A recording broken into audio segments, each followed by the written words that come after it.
Bienvenidos a nuestro módulo Habilidades para la negociación y el manejo de conflictos. Vamos a definir qué es conflicto. El conflicto es una situación donde surge una oposición o desacuerdo al percibir la interferencia en la incompatibilidad de metas y objetivos distintos en las diferentes relaciones humanas y que pueden afectar nuestros intereses individuales. Este término se percibe de manera inicial como algo negativo, pero realmente puede encaminarse a algo positivo que permitirá evaluar la capacidad de tolerancia, evaluar los argumentos frente a las ideas y objetivos propios y enseña a no pensar por los demás, siendo esta última una de las principales fuentes en el desarrollo de un conflicto. El conflicto se vuelve entonces parte esencial de nuestras vidas, desde la etapa inicial hasta la etapa final.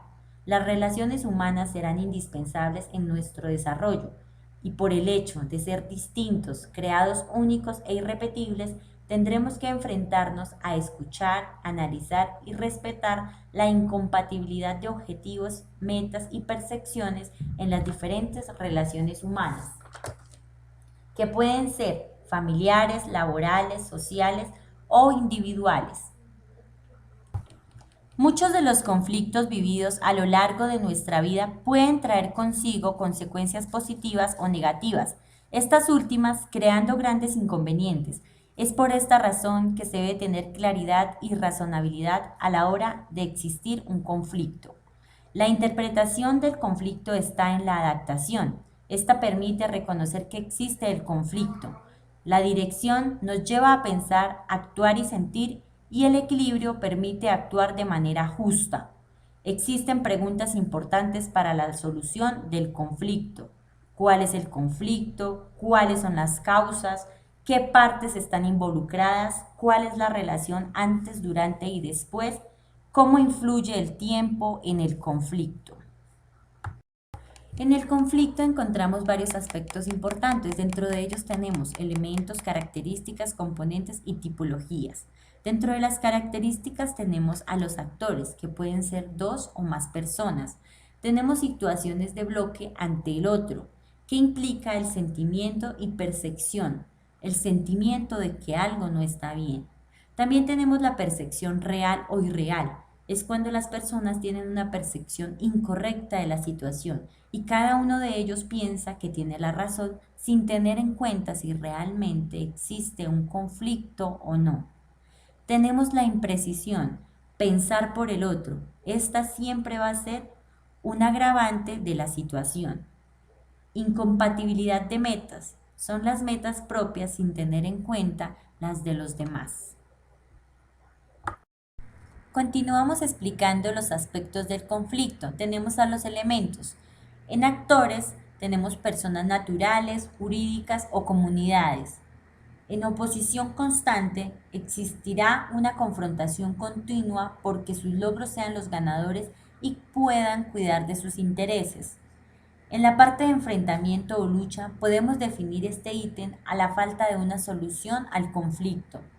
En objetivos incompatibles, cada persona tendrá unos intereses individuales que estarán en oposición frente a los de los demás, dejando así una incompatibilidad.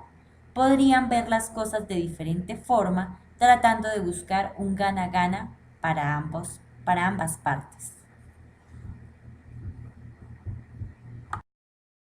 Como otro aspecto encontramos los componentes. Dentro de los componentes tenemos antecedentes, que es cómo surgió y las causas, la posición, activa o pasiva, la forma de afrontar este conflicto. Tenemos el problema, que es la raíz del inconveniente. Tenemos las causas, que son las causas reales y detonantes. Tenemos los motivadores, que es la capacidad o el interés de los sueños propios de cada uno.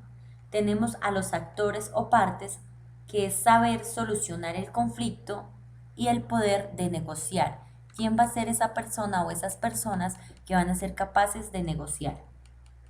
Tenemos el contexto. Dentro del contexto tenemos a los familiares, tenemos comerciales, económicos, sociales, tenemos conflictos de pareja, tenemos conflictos laborales, entre otros.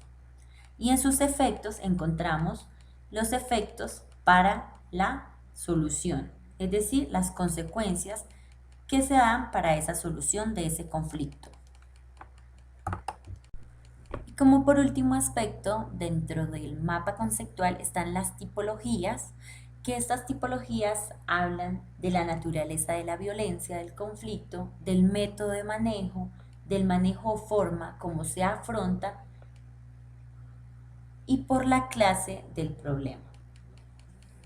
Bueno, compañeros, hemos terminado nuestra primera definición de conflictos y algunos aspectos importantes de este tema. Agradecemos especialmente a nuestro tutor Daniel Felipe Rojas, quien nos ha suministrado toda la información y que ha sido muy importante para todos.